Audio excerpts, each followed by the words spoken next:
Karena tidak mungkin mereka ini yang mendatangi Jokowi ini akan berlaku jujur untuk menyampaikan. Nggak akan mungkin. Oh, berangkatnya aja sembunyi-sembunyi, pulangnya juga tidak ada yang tahu, diatur. Ini memalukan kalau menurut saya. Nggak boleh begitu. Berhentilah kau berbuat jahat dan mengakui Tuhan.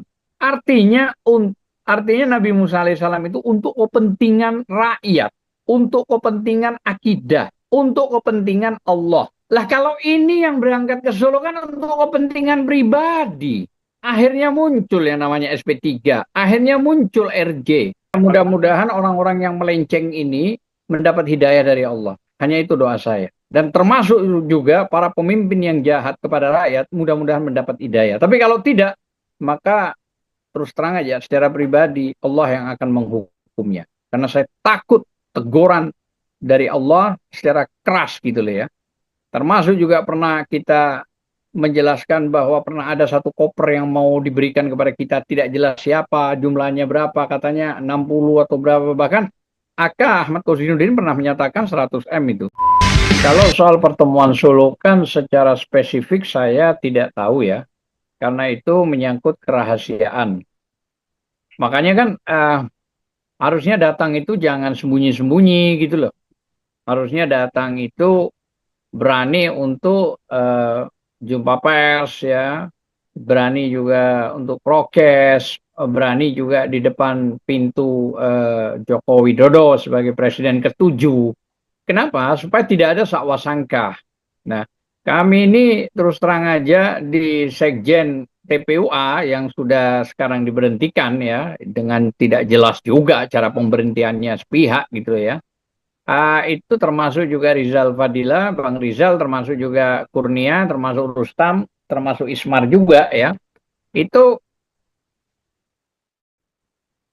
harusnya kita dikomunikasikan kalau memang apa ada keperluan ke Solo gitu loh. Harusnya dikomunikasikan. Jadi biar kita tahu gitu loh ya. Kalaupun tentu diajak 100% saya katakan tidak mungkin saya mau gitu loh ya. Apalagi yang Roy Suryo, apalagi yang Roy Suryo CS ya, termasuk juga 3 tersangka dari TPUA. Nah, yang menjadi oleh-oleh dari Egy dan DHL ini tahu-tahu pulang membuatkan surat, ya kan? Terus kita diberhentikan. Ini apa-apaan ini? Kalau dibilang hak prerogatif apa itu? Organisasi macam apa, macam begitu itu, gitu loh. Artinya apa? Masih ada pembina. Pembina tertinggi kan Habib Rizik. Nah, harusnya kan tahu tuh Habib Rizik. Ternyata tidak tahu. Setelah begini baru tahu. Nah, tinggal kita menunggu action dari imam besar kita. Apakah kita nanti dipanggil, diundang, atau apa. Kita jelaskan semua tentang persoalan keberangkatan Egy Sujana maupun DHL. Dan satunya lagi pengacara itu, nggak perlu saya sebut namanya lah ya. Yang bersama penyidik. Yang pada saat itu katanya Egy, Bang Egy itu katanya pada saat istilahnya menjustifikasi kepada Joko Widodo mantan presiden ketujuh bahwa saya no way untuk minta maaf, malah menasehati katanya begitu. Terus dia katakan bahwa saya ini masih dilindungi Undang-Undang Advokat 18 2003, termasuk juga saya sudah pernah melaporkan. Jadi saya minta untuk di SP3 kan. Saya kira itu kan keterangan Egy Sujana, ya kebenarannya kan kita belum tahu. Masa main tembak begitu terus Joko Widodo memanggil penyidik atau siapa polisi yang harus menindaklanjuti proses apa namanya itu untuk di SP3 namanya RJ. Nah, saya mengingatkan aja ya soal SP3 atau RJ ini yang penting yang dan tak diungkap ya sampai sekarang ya bahwa kalau bicara SP3 atau RJ itu memang diatur di pasal 5 junto pasal 99 itu di KUHP yang baru ya. Tentu yang bisa dilakukan itu RJ atau paling tidak SP3 setelah RJ ya, diberhentikan penyidikan itu SP3 itu harus pidananya di bawah 5 tahun gitu loh ya. Dan teknisnya pun ya itu bukan penyidik mendatangi rumah pelapor. Tapi RJ itu harus diselesaikan di tempat penyidik kepolisian. Nah ini kan mengandung cukup jelas bahwa sakwasangka rakyat masyarakat atau orang-orang yang ngerti hukum ini bahwa kekuasaan Jokowi walaupun tidak jadi presiden ini cukup masih luar biasa, bisa mengatur dan segala macam gitu loh ya. Nah, kenapa saya katakan begitu terhadap tersangka yang sebelumnya Egy Sujana maupun DHL, itu kan ada pasal yang dilaporkan itu pasal 160 yaitu penghasutan. Pasal 160 itu ancaman pidananya 6 tahun. Nah, kalau 6 tahun bagaimana ada RJ sama SP3 itu? Proseduralnya itu juga ditabrak kok. Ya, walaupun ya eh, prosedural ini murni jelas ya di pasal 5 dan dicontohkan pasal 99 KUHP baru gitu loh ya. Harus di bawah 5 tahun ancamannya. Kalau di bawah 5 tahun maka RJ itu bisa dan butuh SP3. Nah, itu pun harus melalui prosedur yang datang ke penyidik di Polda misalnya untuk didamaikan. Ya tentulah namanya orang yang menjadi tersangka masa nggak mau minta maaf itu kan lucu gitu loh. Nah, harus minta maaf. Terus kata Rejo Rahmat itu kan rangkulan. Terus DHL yang buka pengajuan permintaan maaf. Terus ada doa untuk Anda Bapak Joko Widodo dan seterusnya. Di VOC zaman Belanda itu kan di Impera ya, Impera itu lah ya. Itu kan politik pecah belah itu Belanda kan mengumpulkan kenel-kenel ya, termul lah, ya kan? Nah, untuk bisa mempengaruhi orang yang melawan kekuasaan jahat Belanda. Nah, sehingga bagaimana caranya bisa melululantahkan ya moralnya ya, melululantahkan imannya untuk diatur sedemikian rupa menghadap kepada Belanda, meminta maaf, baru diselesaikan bahwa sudah clear, nggak ada masalah. Itu di zaman Belanda ya saya cerita ya, tidak kepada siapa-siapa ya. Nah, jadi tentu ada pemberian-pemberian, ya ada pemberian proyek istilahnya, ada pemberian duit, ada pemberian kekuasaan. Itu zaman Belanda yang terjadi begitu, gitu loh ya. Nah, apakah hal ini terjadi juga di era sekarang? Bisa, kenapa tidak? Gitu loh ya. Karena tidak mungkin mereka ini yang mendatangi Jokowi ini akan berlaku jujur untuk menyampaikan. Nggak akan mungkin. Oh, berangkatnya aja sembunyi-sembunyi, pulangnya juga tidak ada yang tahu, diatur. Ini memalukan kalau menurut saya. Nggak boleh begitu, gitu loh ya. Makanya ini mahal, sebuah moral itu mahal sekali. Kita berjuang itu luar biasa loh. Kita berjuang sama Bang Egy yang memulai itu udah lama, gitu loh, 4 tahun sudah, terus-terusan. Apalagi ya Anda pasti dengar prokesnya Bang Egy yang sudah kerasnya minta ampun kan begitu. Bahkan mengatakan SD, SMP, SMA sampai sarjana juga apa tidak punya dan seterusnya gitu loh. Itu kan wah luar biasa itu Egy itu. Kita ya ikut di dalamnya karena menyimak dalam beberapa proses gugatan ya baik melalui dari Gus Nur, Bambang Tri pidananya itu memang Egy, DHL dan si AK ya dan ada tim yang lain. Terus gugatan juga 66 kejahatan Jokowi kita lakukan juga di PN pusat sampai DNO sampai kita menggugat ijazah palsu yang ketemu Utuh Hasibuan itu kan saya yang buka juga di sidang sebelum Egy Sujana Prof itu datang dan saya berhadapan dengan Utuh Hasibuan yang sekarang menteri wakil menteri kehakiman. Jadi sampai tanggal 9 Desember 2024 Desember 2024 ya betul. Egy melaporkan atas nama TPUA ijazah palsu Jokowi. Ya, itu bukan SMA-nya yang katanya Rasman itu. Kita buktikan itu sarjananya itu. Kita buktikan waktu di iNews itu. Jadi memang ada gitu loh ya. Nah, tahu-tahu 4 bulan kemudian tanggal 30 April Jokowi melaporkan peristiwanya katanya ternyata bohong yang dilaporkan 5 orang itu. Termasuk Kurnia juga diantaranya dan Egy Sujana selain 3 RRT itu. Nah itulah perjalanannya gitu loh ya. Artinya kalau dari perjalanan itu prokes itu nggak ketemu jumlahnya juga luar biasa loh. Tajamnya luar biasa. Tahu-tahu bertekuk lutut datang ke Solo. dengan membawa oleh-oleh RJ yang ternyata RJ itu sudah lama gitu loh ya. Jadi dia punya mens rea niat sudah lama itu.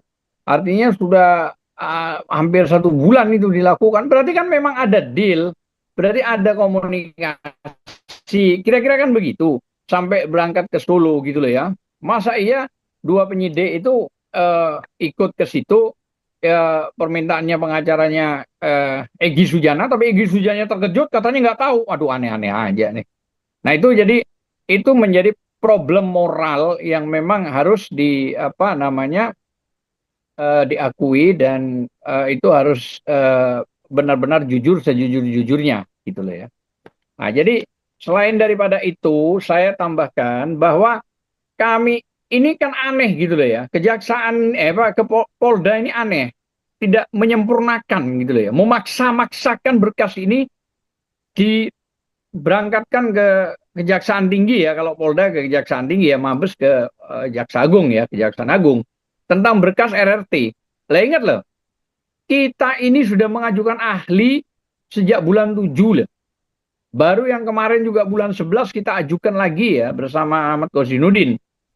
Ada ahli 3 kalau nggak keliru atau 4, ada catnya 2 atau 3 gitu. Itu nggak pernah diperiksa sama Polda, sama sekali nggak pernah diperiksa.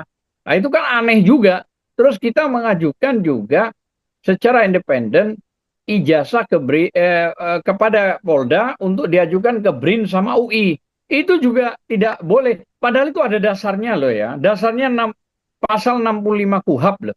Setiap tersangka dan terdakwa itu berkewajiban boleh mendapatkan ahli, boleh mendapatkan saksi yang meringankan atau apa bentuknya yang bisa menguntungkan. Itu KUHAP loh, 65 loh, ya.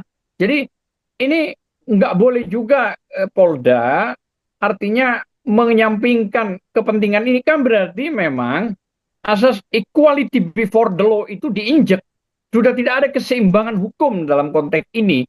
Jadi seolah-olah karena ada tekanan, ada pesanan gitu loh ya, maka ya itu yang digenjot gitu loh ya. Apalagi kalau Anda lihat itu dalam sidang citizen lawsuit gitu. Itu bagaimana Rujito, Rujito yang punya adik apa kakak yang kuliah itu sama ini di tahun 85 di Fakultas Kehutanan, termasuk Jenderal Ogroseno pada saat sidang kemarin di Solo mengatakan dengan tegas foto ijazah yang berkembang itu bukan Jokowi, berbeda sekali. Nah, satu itu lagi. Belum lagi ada putusan apa KIP, Komisi Informasi Publik. Itu yang dilakukan oleh Bonatua, Dr. Bonatua Silalahi. Itu putusan 074 garis miring 10 garis miring KIP tahun 2025 Komisi Informasi Pusat atau Publik lah ya, paling tidak itu ya.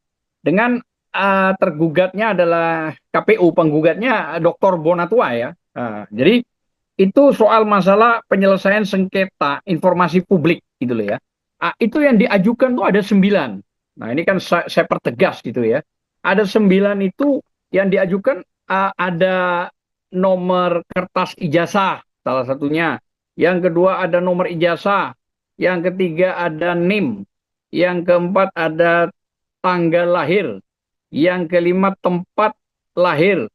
Terus tanda yang keenam itu tanda tangan pejabat legalisir. Terus yang ketujuh tanggal legalisirnya. Terus yang kedelapan itu tanda tangan rektor. Dan yang kesembilan itu tanda tangan dekan Fakultas Hukum di Kehutanan. Nah, petitumnya, saya katakan petitumnya. Jadi petitumnya itu isinya itu mengabulkan permohonan pemohon untuk seluruhnya. Ya, artinya dalam rangka penelitian ilmiah itu kan dilindungi oleh ketentuan ada Undang-Undang NRI 1945, ada Undang-Undang 27 tahun 2022, ada Undang-Undang 11 tahun 2019, ada Undang-Undang 43 tahun 2009. Nah, menginjak pada proses yang namanya amar putusan, yaitu menerima permohonan pemohon untuk seluruhnya. Jadi menyatakan informasi salinan ijazah Joko Widodo itu presiden yang dari 2014 sampai 2019, 2019 sampai berapa? 2024, terus itu sebagai informasi terbuka untuk publik. Terbuka untuk publik. Tidak boleh ditutupi, tidak boleh juga artinya dibantah atau dihalangi untuk membuka itu. Itu putusannya gitu loh ya. Jadi itu memerintahkan kepada termohon dalam hal ini KPU, mulai dari KPU Solo, mulai dari KPU DKI sampai KPU Pusat untuk memberikan informasi pada pemohon dan kepada siapa yang ingin tahu sampai ingkrah. Apa yang disampaikan pada saat iNews TV itu kan ada saya, Rafli, soal apa At-Toba atau At-Toha itu saya lupa ayatnya. Itu menceritakan bahwa Fir'aun ingin Nabi Musa ingin menghadap Fir'aun itu takut, kan begitu. Akhirnya Allah memberi petunjuk untuk menghadap Fir'aun. Kalau setahu saya Nabi Musa alaihissalam itu datang ke Fir'aun dalam rangka menegaskan, artinya berhentilah Fir'aun, kau menindas rakyat. Berhentilah kau berbuat jahat dan mengakui Tuhan. Artinya, artinya Nabi Musa alaihissalam itu untuk kepentingan rakyat, untuk kepentingan akidah, untuk kepentingan Allah. Lah kalau ini yang berangkat ke Solo kan untuk kepentingan pribadi. Akhirnya muncul yang namanya SP3, akhirnya muncul RJ. Nah, jadi inilah, jangan menceritakan tentang ayat tersebut itu justru malah menjadi nanti itu kan penghinaan nanti akhirnya. Nggak boleh dong. Sekarang pertanyaannya, kalau ayat itu yang dibawa, Fir'aunnya siapa? Nabi Musanya siapa? Masa Nabi Musa itu disamakan dengan orang biasa? Lah itu kan berarti penghinaan agama, itu nggak boleh gitu loh. Lah Fir'aun sekarang nggak ada. Kalau sifat-sifat Fir'aun mungkin saja ada. Nah, jadi itu pentingnya bahwa kalau Nabi Musa memang minta tolong kepada Allah dalam rangka benar-benar mau menyampaikan pesan yang keras, jangan kau tindak rakyat ya, terus jangan kau mengaku Tuhan. Artinya itu salah satunya untuk kepentingan umum, untuk kepentingan publik gitu loh. Sama dengan ijazah, ijazah ini untuk kepentingan publik. Harusnya Jokowi ini menyadari, tapi kan namanya Jokowi mana pernah menyadari. Putusan MK 105, saya tambahkan, pejabat publik korporasi itu tidak boleh melaporkan atas misalnya kritikan dari masyarakat secara luas. Itu putusan MK loh, Mahkamah Konstitusi loh. Nah, jadi sangat banyak, apalagi pasal 28D, pasal 28F Undang-Undang Dasar 1945, kita diberikan hak untuk berdemokrasi secara konstitusional, kita dibolehkan mencari informasi sebanyak-banyaknya untuk disalurkan ke macam Anda inilah, media dan segala macam. Itu undang-undang yang tertinggi kan semua ditabrak itu. Gitu loh ya. Nah, padahal putusan MK itu sangat jelas gitu. Bahwa putusan 105 itu memang menyatakan bahwa korporasi, pejabat publik itu boleh dikritik. Artinya tidak boleh melaporkan, gitu loh ya. Nah, ini masalah juga menurut saya. Artinya banyak sekali kalau saya ungkap, gitu loh. Saya lawyer dari Pak Roy Suryo, tapi saya sekjen yang diberhentikan EGI, tapi belum mendapat justifikasi dari pembina tertinggi, yaitu Pak Habib Rizik. Jadi masih ngambang, gitu loh. Tapi oke lah, nggak apa-apa. Itu nggak ada masalah, gitu loh ya. Justru dengan cara apa yang dilakukan EGI begitu terhadap kelompok kita ini yang berjuang benar lillahi ta'ala, tidak ada komunikasi licik ya, picik ya, terus kita pecat istilahnya, diberhentikan. Saya hanya menggambarkan itu memang bilhak itu nggak bisa kumpul dengan yang batil, memang harus terpisah. Ya mudah-mudahan orang-orang yang melenceng ini mendapat hidayah dari Allah. Hanya itu doa saya. Dan termasuk juga para pemimpin yang jahat kepada rakyat, mudah-mudahan mendapat hidayah. Tapi kalau tidak, maka terus terang aja secara pribadi Allah yang akan menghukumnya. Karena saya takut teguran dari Allah secara keras gitu loh ya. Termasuk juga pernah kita menjelaskan bahwa pernah ada satu koper yang mau diberikan kepada kita, tidak jelas siapa, jumlahnya berapa, katanya 60 atau berapa, bahkan AK Ahmad Kozinuddin pernah menyatakan 100 M itu yang bergulir, walaupun itu apa ya, burung lah, tapi persoalannya itu sudah mulai muncul di mana-mana. Nah, ini kekhawatiran, takutnya ini mengganggu pikiran dua orang yang ke Solo ini, sehingga berpikir begitu. Ya wallahu a'lam bishawab, ya saya nggak tahu ya. Semua hanya dia yang Allah yang tahu ya. Tapi ingat ya, pesan saya terakhir, CCTV Allah itu nggak bohong. Sampai masa hisab. Dan jangan berbohong kepada Allah dengan surat An-Anfal 27 bahwa jangan berkhianat kepada Allah, kepada Nabi besar Muhammad SAW, dan kepada amanahnya yang dipikul. Karena Allah yang akan berjanji menyelesaikan itu jika hianat itu dilakukan. Saya kira itu aja. Terima kasih.